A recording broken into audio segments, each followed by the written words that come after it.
As intensas discussões políticas nas redes sociais dos últimos tempos talvez tenham gerado pelo menos um benefício: levantar a nossa atenção para o papel do Brasil como nação nas nossas vidas.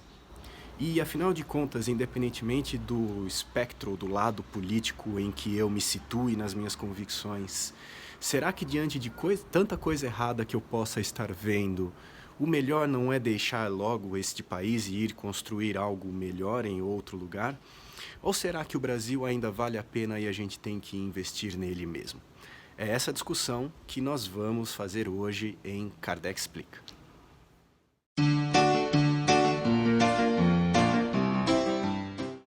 Bom, a primeira coisa que a gente precisa entender é qual é o papel do Brasil, desta nação, dentro do nosso planejamento reencarnatório, sobre o qual a gente tem falado tanto nas últimas edições do nosso Kardec Explica. Se você tem dúvidas, volte nos nossos últimos episódios e procure ver lá o que nós já falamos a respeito das escolhas que fazemos antes de iniciarmos uma reencarnação. Fato é que dentro dessas escolhas, a seleção do país, do local onde nós vamos reencarnar é de fundamental importância, já que as características deste lugar podem influenciar e influenciam de diversas maneiras as transformações que nós precisamos realizar em nós mesmos.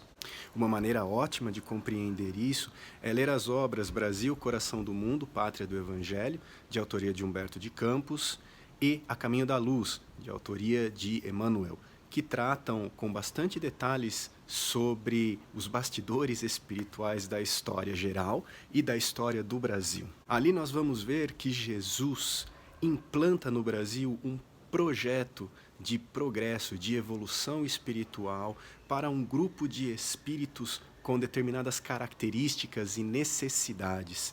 Estes mesmos povos que vêm se juntar para compor o que é hoje a nação e o povo brasileiro. Essa formação peculiar leva às características que nós percebemos hoje na nossa pátria, onde, sim, nós temos problemas. O que precisamos compreender é que esses problemas, essas dificuldades, representam desafios para nós como espíritos. Afinal de contas, se eu enxergo corrupção de um lado ou de outro, o que isso significa para mim como um desafio? Como eu preciso me posicionar diante da corrupção que eu vejo nos jornais e que se reflete de alguma forma no meu dia a dia? Se eu vejo tanta coisa errada, o que é que eu posso fazer para melhorar o contexto da individualidade em que vivo? Só que isso só é possível quando eu projeto um processo de renovação e de evolução em mim mesmo, na minha intimidade. Eu não consigo mudar o meu ambiente se eu não mudar o que está dentro de mim. Portanto, um processo de mudança como esse só pode acontecer se eu estiver num ambiente, entre aspas, de crise. Afinal de contas, a crise me convida à mudança, ao progresso, a fazer diferente, a melhorar. E o Brasil oferece inúmeras oportunidades para isso. Quem lê as obras que nós mencionamos no começo sabe que cada país do globo tem o seu objetivo, a sua missão dentro do concerto geral dos povos. Portanto, não estamos dizendo que não se possa ser feliz ou não se realizar um processo de evolução em outras nações. O que estamos dizendo é que o Brasil foi nos dado por Jesus sob medida para as nossas necessidades, para aquilo de que nós precisamos hoje. E muitas vezes fugir daqui com a esperança de dias melhores, sob o ponto de vista material, pode não significar o progresso espiritual de que nós necessitamos. Portanto, vamos refletir e pensar bem sobre qual é o papel e quais são as transformações que o meio em que nós estamos hoje estão nos pedindo. Quais são as dificuldades que a gente tem de construir esse processo de renovação, para que a gente consiga aproveitar a encarnação num lugar especial que tem a missão de ser o coração do mundo dentro da nossa própria renovação. Quais são os sentimentos que eu tenho a construir?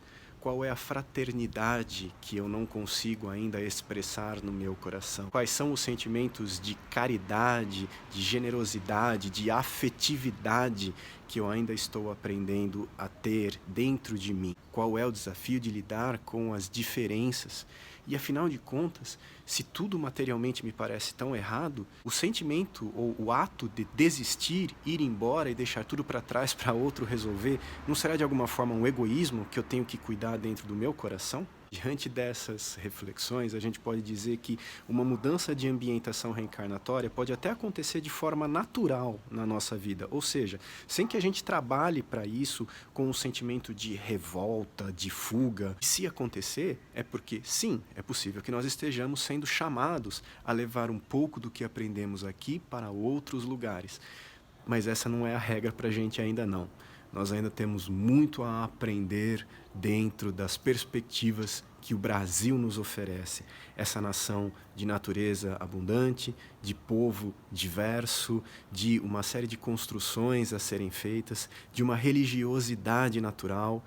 Nossa, quanta coisa boa, não é mesmo? E que às vezes passa despercebido por nós. Se temos desafios materiais, temos toda a estrutura espiritual para que essa construção seja feita da melhor forma possível para nós. Não vamos perder essa oportunidade, não é mesmo? E se você ainda tem dúvidas sobre esse assunto, a gente volta a se falar numa próxima edição do nosso Kardec Explica. Deixe seus comentários aqui no YouTube ou na nossa página no Facebook, facebook.com/Kardec Explica. Até a próxima!